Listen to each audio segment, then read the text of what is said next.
So, I'm here with Margot, one of my besties, also known on Instagram as the Gains Goddess. And we're just chatting about how 2026 is going for us so far. And I love the conversation we're having. So we hit record and here we are. Wow. Okay. So we were talking about morning walks. Okay, listen, I've always known that morning walks are good and important and healthy, but Chris Williamson recommending on Modern Wisdom to take morning walks. I'm like, you know what? Let's do it. And so every morning for the past 5 mornings, I've taken a walk and I have left my phone at home, which that used to be harder for me. And now it actually is so nice. Wow. Like it's so, because I love listening to music on walks, but I also really enjoy just leaving and like not needing my phone, like having just space and time in my day where, you know, I already like put my phone away at night and have like the hours before bed, you know, without a phone, and then wake up and I like keep my phone off as long as I can. And so now that includes like going out for my morning walk. And it's so nice to just like be in the world and just hear the sounds of the city and, you know, be available to say good morning to people. Mm-hmm. But yeah, I'm curious how you're, because you said I take my phone. It's okay. Like beautiful. And also there might be mornings when I take my phone, but right now it feels like really nice not to have it. But how have your morning walks been? My morning walks have been great. I will say though that I don't take my phone to bed and I don't pick my phone up until I'm going on my walk. So then I'm like, okay, now I'm on my walk and I have my phone, I put my music on, I might check some messages. I'll check the messages until I get to the park, I go to the park. And then when I'm in the park, I put my phone away, just listen to music and like I'm in the park and I'm looking at the trees and the grass and the dogs and try to be very present. So that's been really good. Yeah. I love that. Yay. Yeah, I was just telling Margot that I have, you know, already established certain habits in my day-to-day life that feel really good and nourishing for me. But, you know, when the new year hits, and especially this year, like I so often, you know, people get kind of down about January, especially in New York City, and people are complaining about the cold and everything. And I love it. I love like the fresh new year energy. I love that there's like a completion of a cycle that, you know, people are celebrating around the world. And I feel like the first week of the year, I feel so inspired. I'm like, okay, cool. We're going to like really instill some new habits. And it was really funny because I've been tracking every day, like things that I've been doing. Morning pages, which, are you familiar with The Artist's Way, Julia Cameron? Mm-hmm. So Julia Cameron is this woman who wrote a book called The Artist's Way. It's a 12-week like recovery journey for artists and for creatives. That is so beautiful. To be honest, I only got to week 7 years ago. I still like want to do the whole thing. It's time consuming to like really commit to it.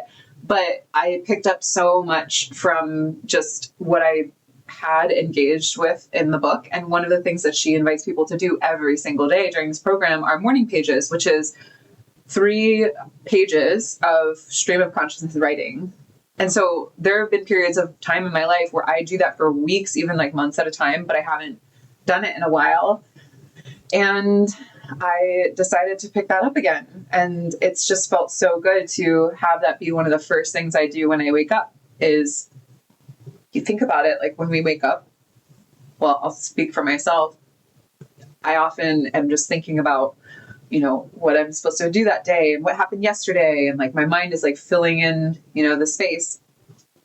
And the morning pages is this way of just getting it all out, no judgment, no, you know, filtering anything, and just making that a practice.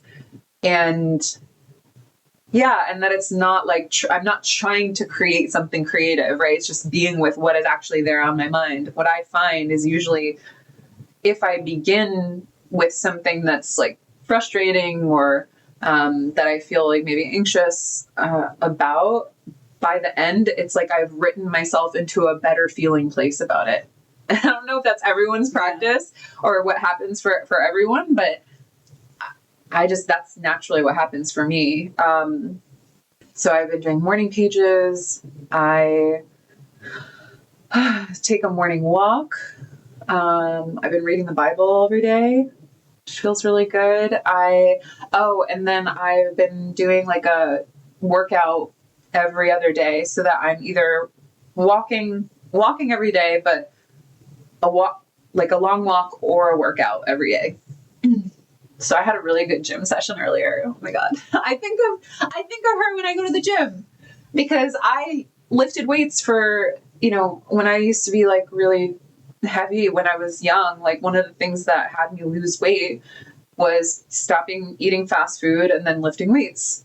But I realized that I really haven't met like the body that I know I'm capable of having because, well, I see now that I thought that lifting heavy I think this is going to sound so funny to say, but I'm just going to say it.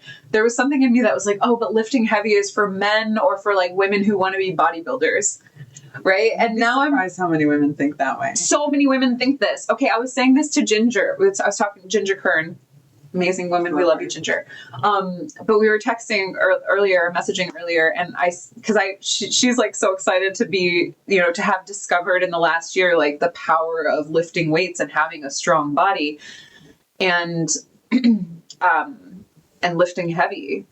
And I was saying how funny it is that at some point I had this idea like instilled in me that I was like too, like I'm a woman, I'm too dainty to like lift weights, or that I just want to be toned. I don't want to be like bulky. And I'm like, oh my gosh, how foolish that is now. And I see it and it's like, I can't unsee it. But, also this idea of my body is like built to carry and birth and raise multiple children, but my body is too dainty to lift heavy weights. Like it's actually absurd to think about now. And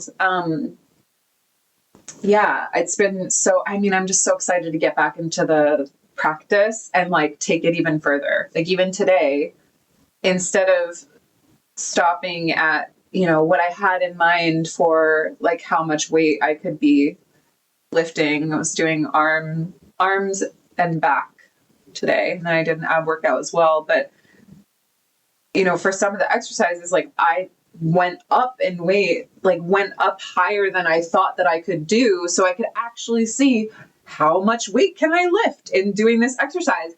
And it's just like the pieces are clicking into place. Like, oh, this is how. Like it sounds so silly. This is how you build muscle. Yeah. Not to mention, by the way, overload. What was that? Progressive overload. Yes. Not to mention, you're going to hear this from me like time and time again. I have never until recently eaten enough protein. If you're listening to this, if you're not actually looking at tracking your protein, you're probably not eating enough protein. And especially if you're working out, if you're working your muscles, oh my goodness. Like, I'm so excited to see the change in my body from working out, lifting heavier, and then actually having enough protein to, go figure, build muscle. So all that being said, so excited for these new habits that I'm installing. And I have more to say on this, but curious if you have anything to share about. Well, speaking about the protein, in case y'all don't know, about a gram per pound of body weight is what you want to go for.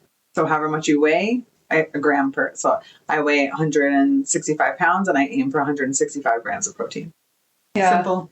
Which honestly, it's so much. Like that's like a lot of protein, which is why tracking is so important, to actually make sure if you're like that you're getting enough. Mm-hmm.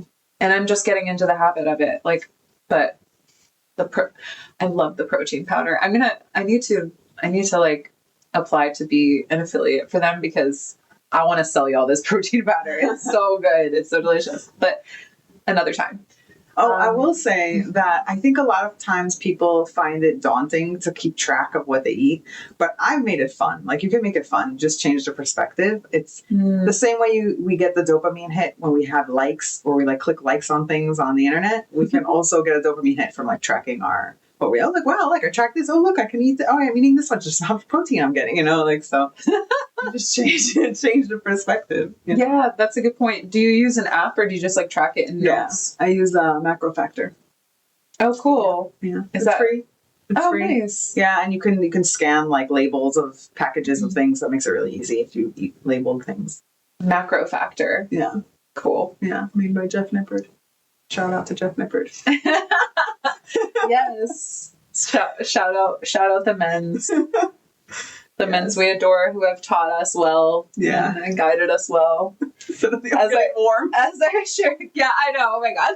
Did you see how my body shifted? Can't help it. Can't help. Look at me. Like, I mean, look at this shirt that I'm wearing. Not only like Modern Wisdom, Chris Williamson's most metal podcast shirt I have ever seen. Yeah, it's pretty cool. I purchased this, so he had like an online ordering system for this, because I don't know why, maybe like it wasn't ready or something. But when we went, I went to see, not only did I go to see Chris Williamson when he came to New York in October, but I bought 4 tickets so that 5, actually, one of my friends couldn't come, but so that me and a bunch of women that I know here in New York could go see him. Because I was like, we have to go see this guy. Like, this is so epic.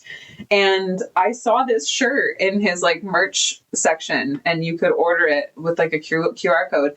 And I just remember cracking up and being like, this is the most metal podcast shirt I have ever seen. I have to have it. And then I bought it in like an XL so I can feel like I stole it from my future husband.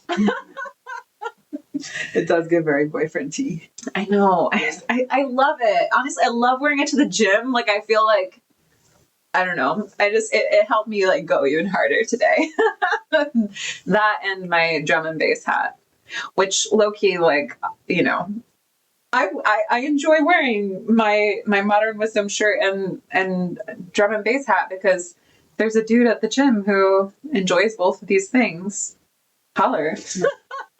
Oh, I did want to ask you, your morning, is it a routine? Is it like you do certain things, like, is there a structure, or is it just? So I have generally an order, and actually this morning was the first time I broke out of that order a little bit, and I decided to have some tea before going for my walk and just see how that felt. But I think I like going for the walk as early as possible. So what is the structure in general, usually? So when I wake up, I just made this video of this 5 embodiment practices, like before you even get out of bed. And so I typically will practice that. Like, I wake up, I'm just there with my body. I take some moments to actually feel myself, right? And that feels so good. I might like go to the bathroom and come back to bed. And then, my practice so far has been writing morning pages, and then sometimes reading something. Oh, I also track my dreams. If I have had dreams that I remember, I have a dream journal where I track them. And then I typically go put out my prayer mat and I will pray. Sometimes I put music on that helps like support me going deeper into my prayer, and then go for a walk. And then usually it's like I come back from the walk and I'll read a little bit. I just got 2 new books yesterday. Somehow I haven't read this book, but it was recommended to me when I was very young, and then it was recommended to me again by someone at my family Christmas party that I went to. But The Purpose-Driven Life by Rick Warren, which is like a 40-day book that is really inviting a person to discover their purpose through relationship with God. So I'm excited about that. It's kind of nice to read a book where it's like you only read 1 chapter every day, right? And it's like the idea is meditating on that, throughout the day. And then I'm just shared this with you before, but I had been in Barnes and Noble and I saw Atomic Habits on this like big display, and Chris Williamson recommended it, and I've heard about this book before, and it was really cool to see it and be like, oh, I actually am already in this practice of like the habits that I'm installing in my life every day, and really like, you know, sticking with that. And this book feels like it'll just support that journey. And I think that so far I really just love this idea of, if every day I become 1% better at whatever it is that I'm doing, that by the end of the year, I will have improved by like 37 times. Like I'll be 37 times better at that thing, right? And, you know, how there's just a compound effect with like the habits that we create. And yeah, I'll say also when I have been going to sleep, I mean, you know, turning my phone off, I'll put candlelight on at night, which feels Same. I'm telling you, so life changing to like turn off the lights and have candlelight. It actually helps like relax the body.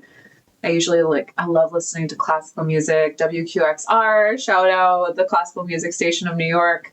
And then maybe read some, but I also have been tracking in a journal, like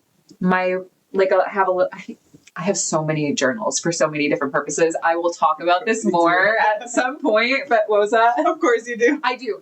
I literally have I have a giant bucket of journals, and that's not all of them. More to come on that. Who else does? Wait, what? Guess who else does? You do? You have a bucket of journals? Yes, oh my god, yay! I love that. Okay, we need to talk about this. But something else that I've been really enjoying is I have this little small journal where every day at the end of the day, I write what I did that day that felt really good to do. Like the wins, they might be small wins. They might, you know, be like significant. It might just be like, I talked to my parents today, but it just feels so good to have this little moment at the end of the day of reflecting on what I did that, you know, was positive and like, or moved me forward in some way, or that I'm celebrating or excited about.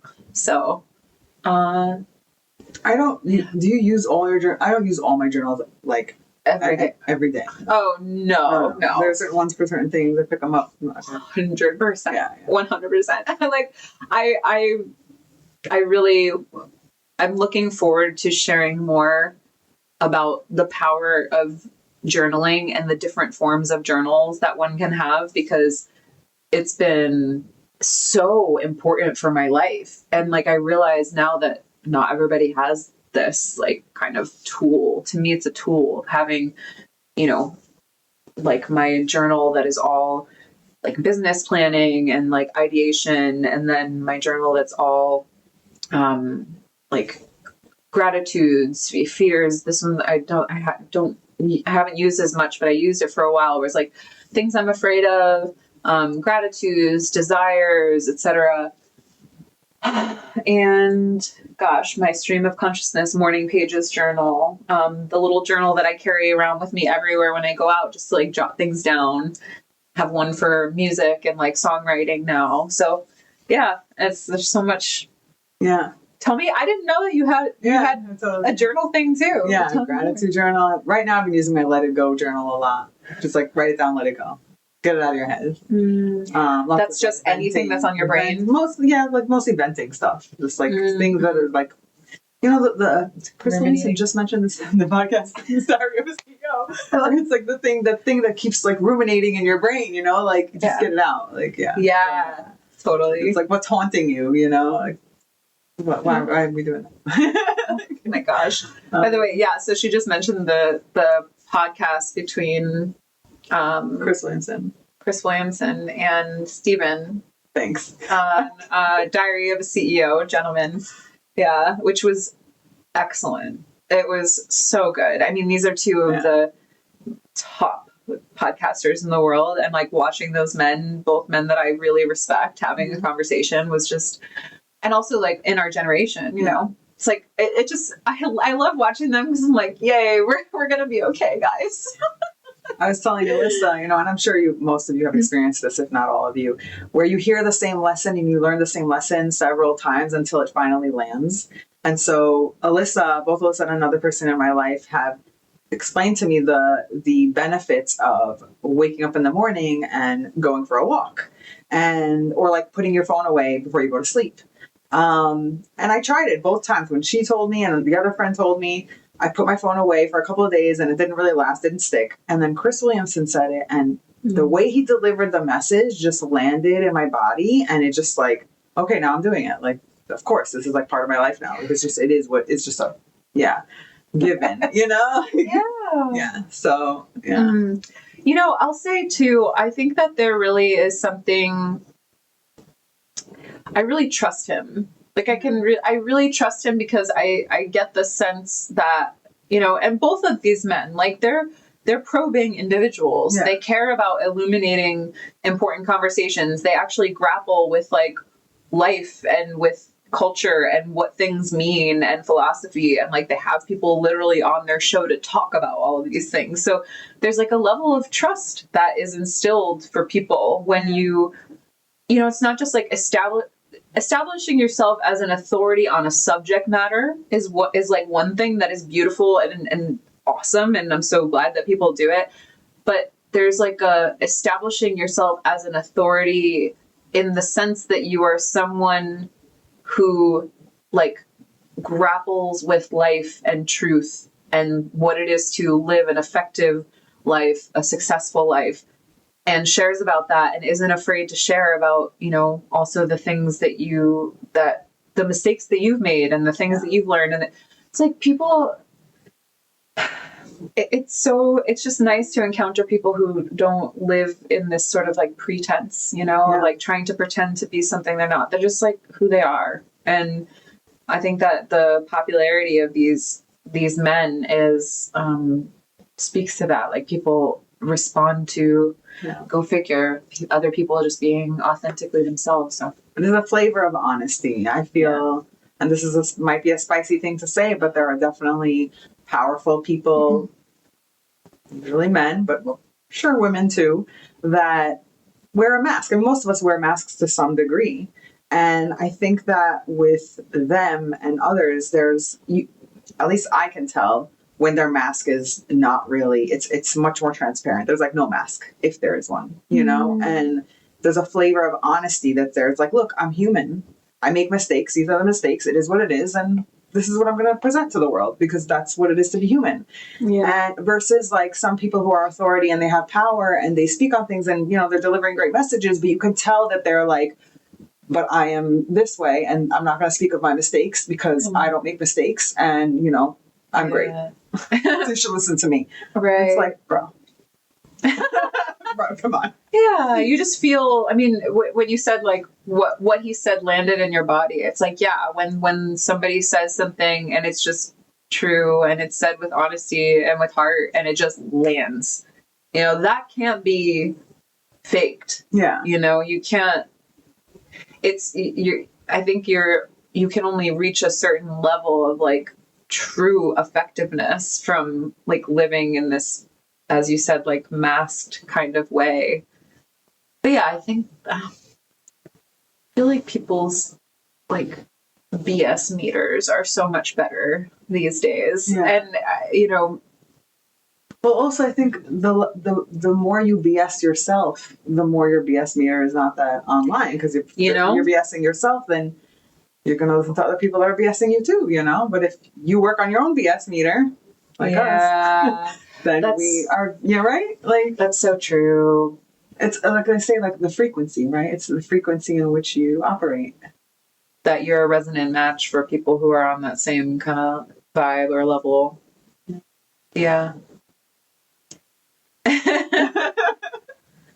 So what else? Tell me something. Tell me something more that's alive for you right now. What do you,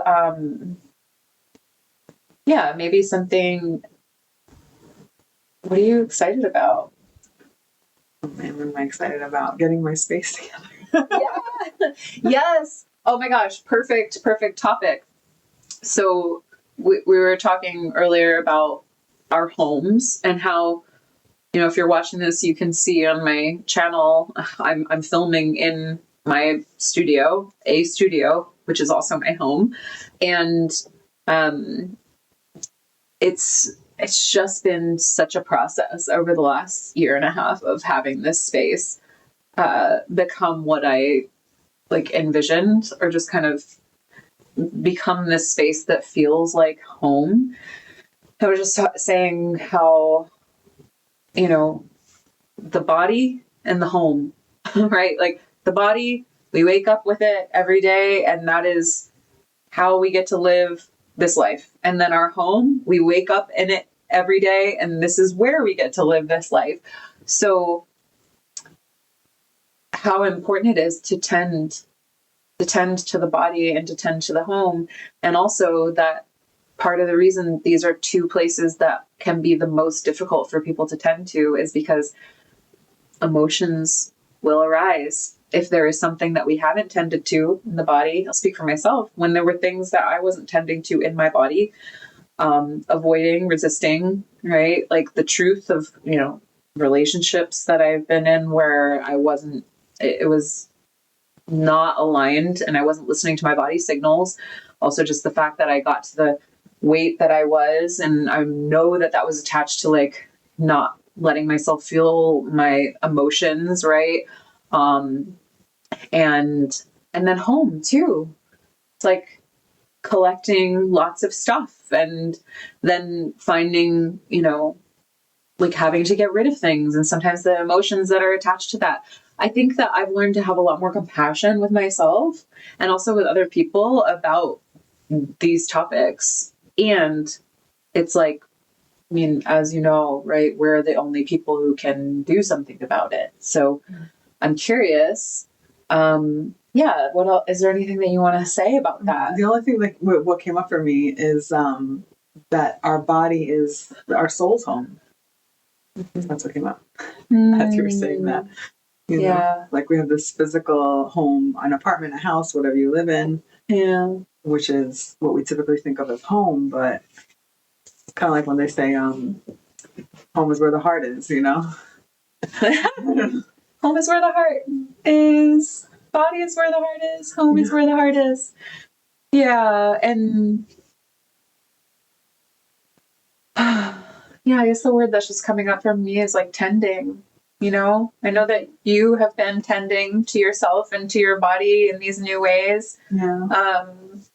Margot has been inside of a space that I'm hosting right now that I'm sharing online meditations and DJ sets that are really facilitating women getting more deeply in their body and somatic healing, right? Mm-hmm, yeah. That's what I've been calling it. Somatic healing. Somatic healing. Yeah, I mean, it's, embodiment laboratory is what I named it. The space is called Pure and Primal.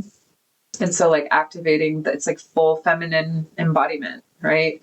And bringing approval to all these different parts of not just the physical body, but like the emotional body, the energetic body, right? Yeah.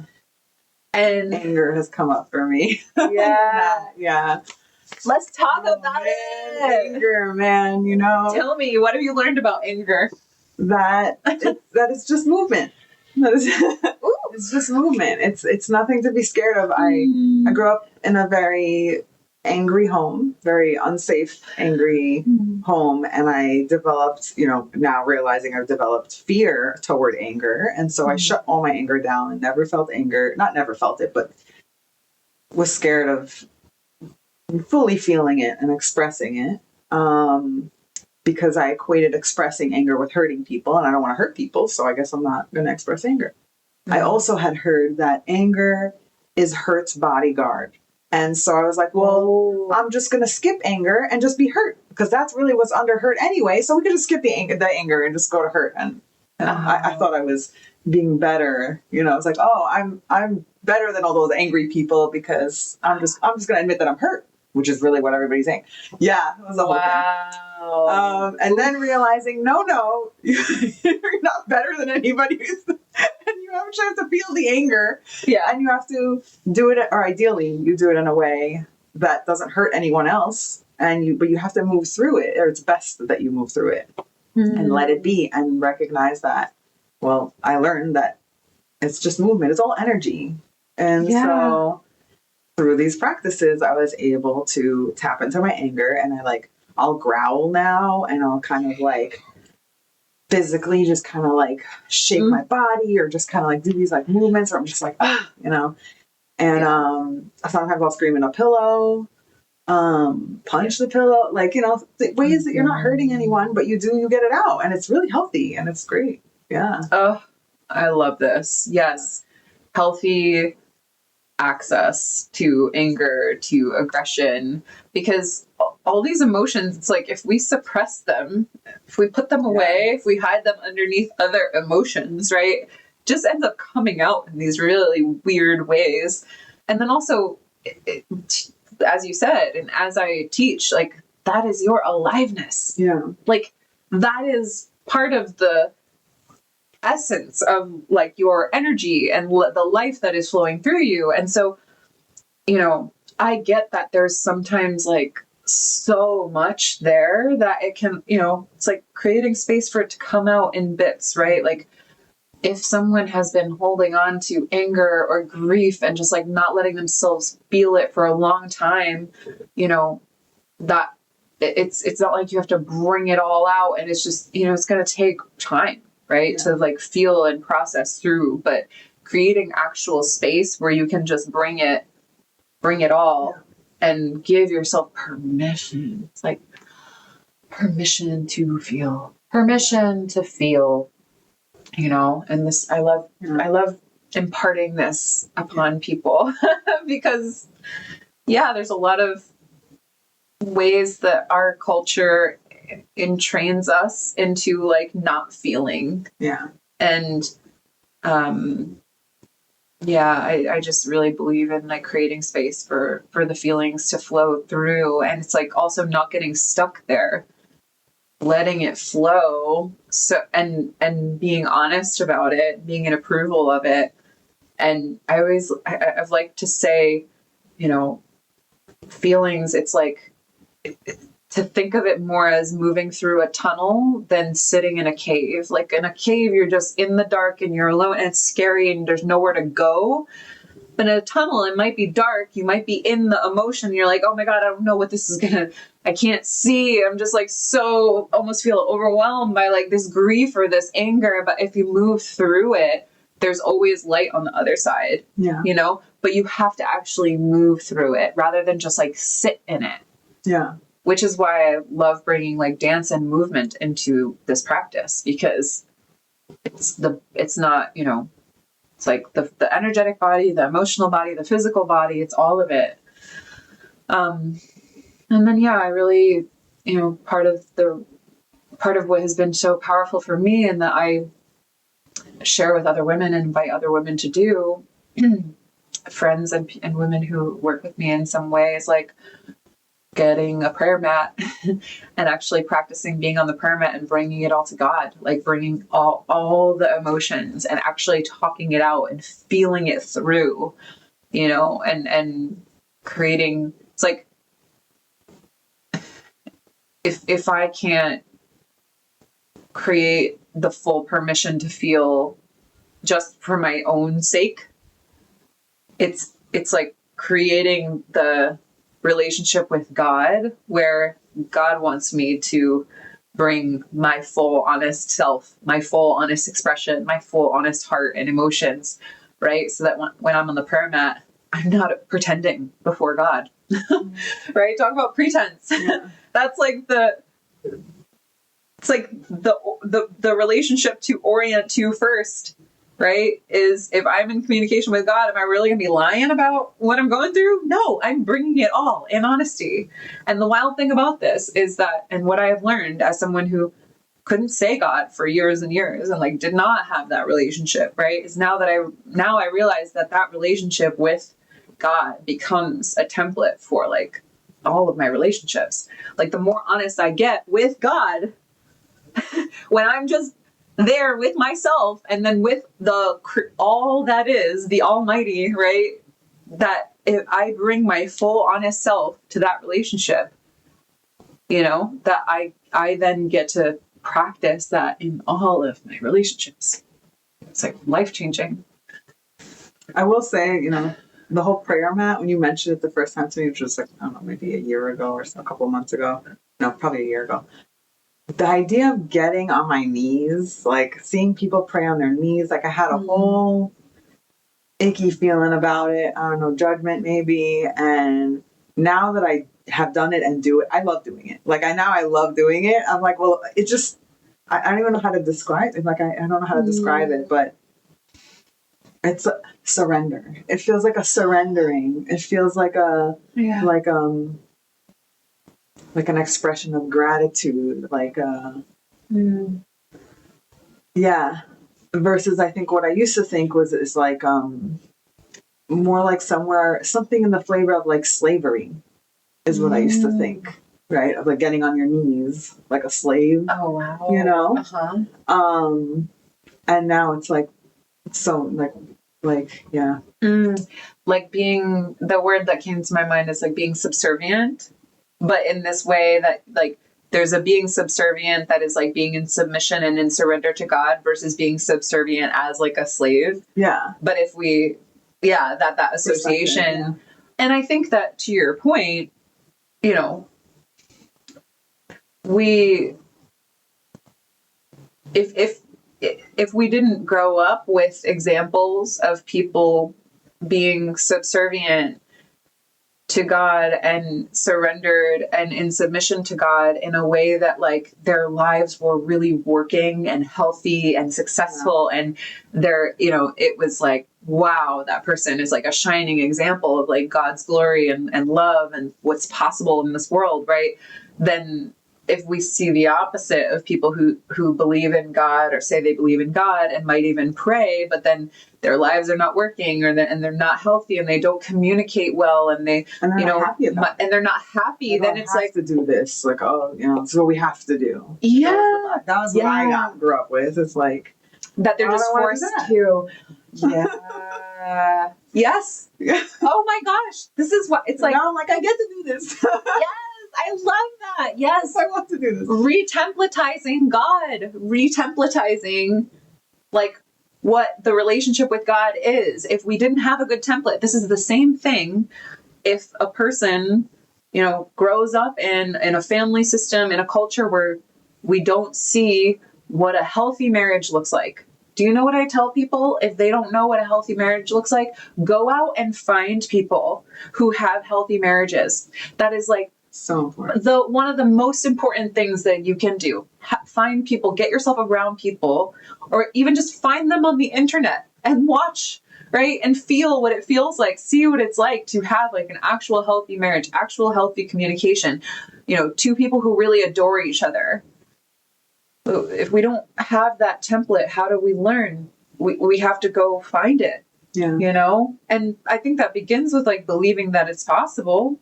Like there was a sliver, and this is interesting thinking about faith, right? When I think about like, okay, I didn't used to say that I was a person who like walked in faith, but now I realize I'm like, oh, I must have had some kernel of faith, because it's not like I was fully divorced from God. I think I called myself an atheist for like 5 minutes in college.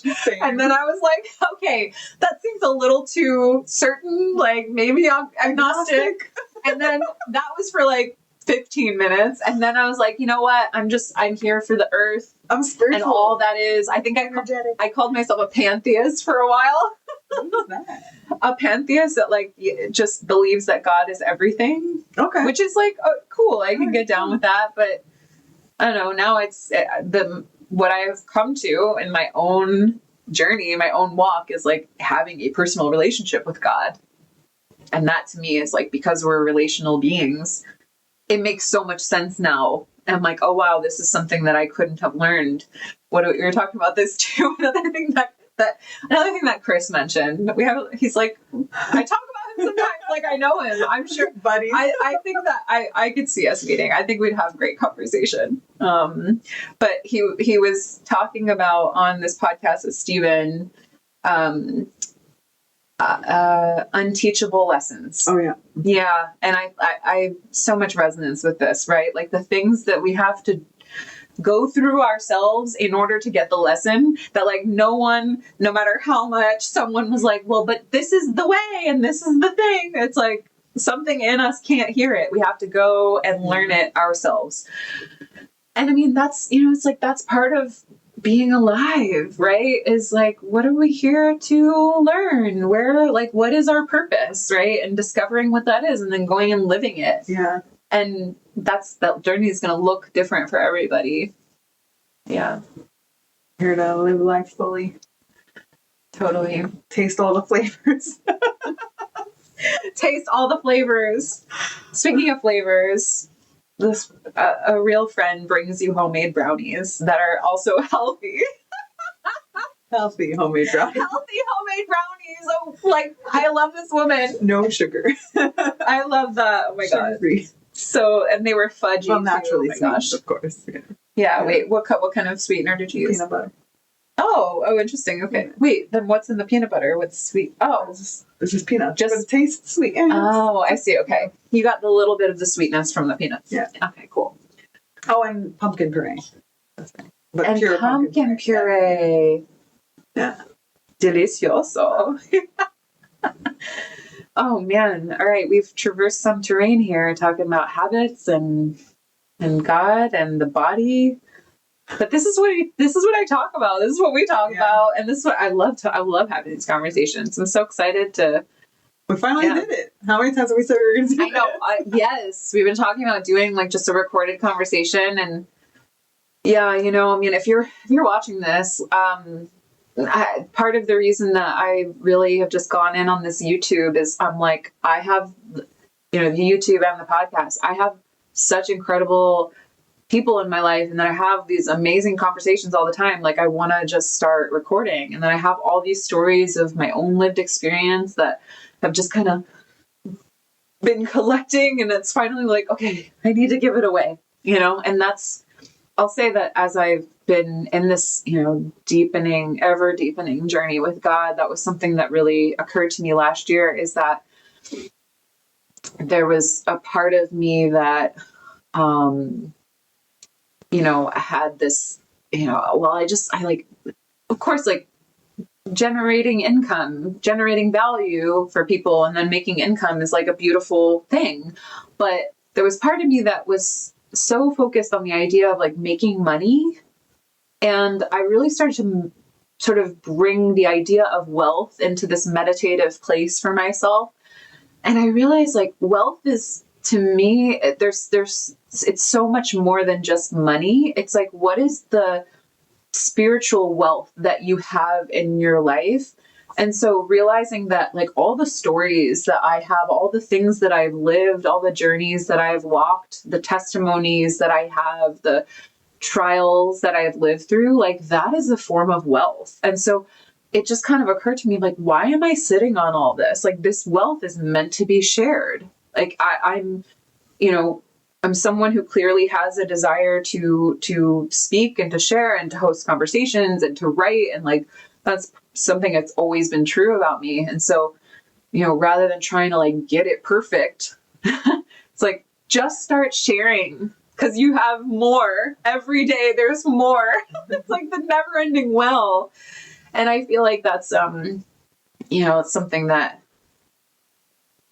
a question that I'll pose for people is like, what is your spiritual wealth? Like, what is it that you have, that you've accumulated, that just the sharing of it is going to benefit other people, right? And it's like, think about like even the energetics of monetary wealth, people who invest money, it's the whole idea of like investing versus saving. Like when you put money into a savings account and it just like sits there and it stays the same amount of money, or like cash, right?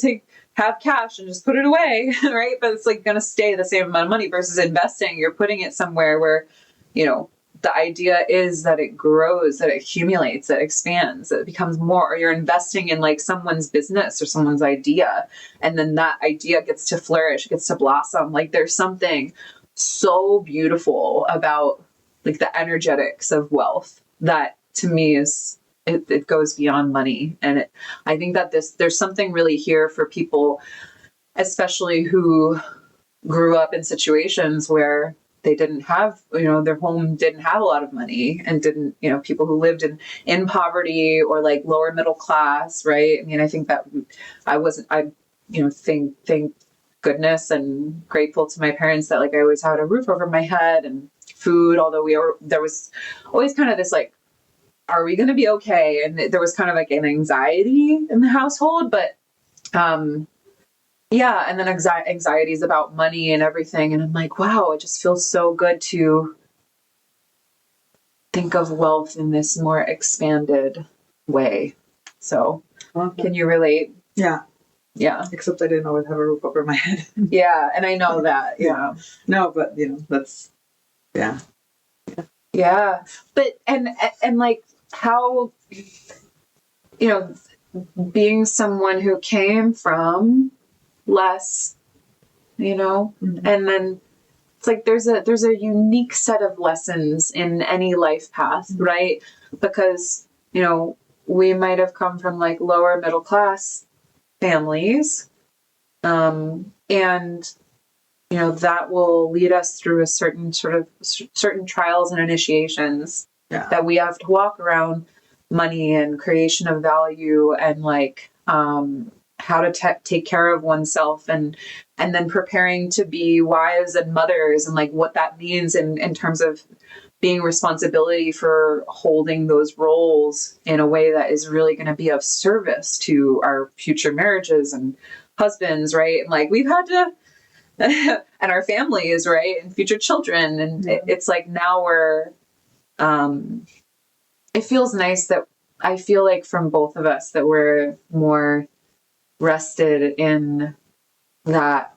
I mean, for me, that desire that I was like in denial about for a long time, but that it's available to us, and like we're coming into it with wisdom. Oh yeah. We're coming into it with wisdom because of what we've had to traverse. We're just like, that when I think about, oh my gosh, I'm just gonna say, like, yeah, sure. I didn't always have a roof over my head, but that put me in the position to learn what it is to have trust, what it is to have integrity, what it is to build, that I had the power to build a life that I needed to build in order to make sure that I will always have a roof over my head, and to know that if that ever were to happen again, I'd still be okay. So, this kind of wisdom, it can't be taught. Like these things, like, Chris Williamson said, you gotta go through things and like, learn the hard way. Sometimes I definitely am that type of person. But the thing that I appreciate about myself is that I do learn the lesson. And I'm always looking for the lesson, and I'm always wanting to learn it, because that's what it is to live life fully to me. So, I'm okay with the fact that I'm going to be an older mother, because I wanted to learn these lessons and feel fully prepared to be actually like a healthy mother who's going to teach children a healthy way of living. You know what I mean? And like, I so feel you. And, I mean, and look, people's paths again are all different, but I was, like I said, in denial for a long time about the fact that I wanted to be a mother, because I felt really scared that being a mother meant just like being anxious all the time. And, I had to talk about retemplatizing, like retemplatize for myself that motherhood could be like, yes, like there's challenges, but also that it could be beautiful and like the most incredible expression of like a woman's femininity, right? And I've taught myself that by finding women and finding mentors who are living that life, literally, right? And now I look back, I'm like, wow, I'm so glad that I didn't have like a child earlier. Like I would have made it work, obviously. That's what we do. That's what you do, right? But also like the joy of now, being where I am, and the idea of bringing a child into this life and to this a place where I've learned what I've learned. Yeah, same. Yeah, I love that. Oh my gosh.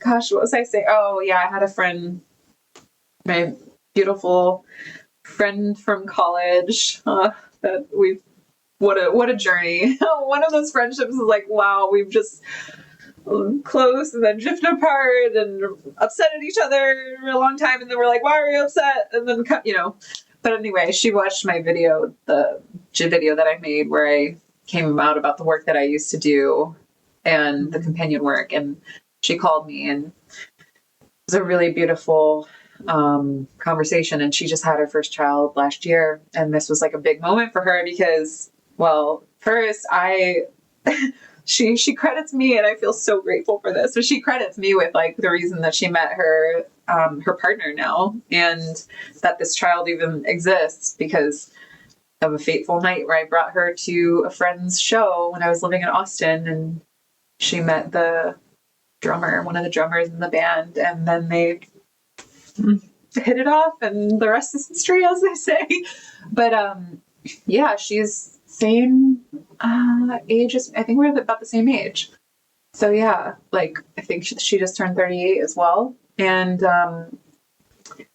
it was just the sweetest thing because we, for a long time, she's perceived me to be the one who would like end up in this long-term partnership and then have a child, and that she would be the one who's like doing the career thing and like making her way in the world, and it ended up being the opposite. Like I've really, kind of ended up in this trajectory of like, now finding my way and finding my path and like what I'm here to do and my purpose. And now she's like living that sort of domestic life that she never thought that she would really be living. But ultimately what she said was like, she's like, we're meant to do this. Like, she's like, I'm meant to be a mother and you're meant to be a mother. And it felt so good to receive that. Look, like I'm so here for women to make whatever choice is right for them, like truly. And the beauty of like recognizing and being recognized in that one would be a good mother. Like I can just a friend saying to me that they think that I would be a good mother is like one of the greatest compliments I could receive. Yeah. So yay to the journeys that have led us here. Who knows what's going to happen this year? Who knows? 2026. I'm telling you, I actually have a good feeling about this one. I know I have a good feeling about it too. I'm really excited. Stay tuned. Yeah. Stay tuned. We'll come back with updates. Yeah, no, this is going to be a really beautiful journey. And yeah, just excited and inspired. Same. Yeah. Shall we close? Do you have any closing thoughts, words? Yeah. Stay tuned is all I got. That's enough. Stay tuned, and then invitation to like, hey, the year has begun, and if you didn't start on January 1st, the equinox, you can start today. I mean, the equinox. Well, yeah, or if you really want to go through, on the cyclical route, totally. The earth route, the natural nature route. The nature route, totally. Nature starts the year in the spring equinox. The spring, when things grow. Start. Yeah, I mean, so this can be a perfect time of, if you're in a place where you don't feel as much like action oriented, like maybe a time to really keep reflecting and keep like sort of gestating whatever ideas are there to bring to life. The oven. That's what I'm doing. What's that? I'm preheating the oven. Preheat the oven. Preheating the oven right now. Speaking of healthy brownies, I like to bake. We love this. Oh man. Yeah, well, and I don't know where am I at then? I feel like I'm eating this. I'm like the oven. I made the stuff. Like it's. I mean, but the making of these videos is like I'm in the kitchen. I'm alchemizing the stuff, and I'm putting it out in the world. And if you like what you hear, if it's yummy for you, if you digest in it, and it feels good for your system, then hit subscribe, give me a like, give us a comment of anything that we said. Totally. Like, if there's anything that you hear that you're like, oh, I want to hear more about that, please let me know. And then, yeah, I'd love to have you on again sometime soon. Keep chatting. Yay. Love you. Love you too. And love you. So much love to you. Happy New Year. Happy New Year.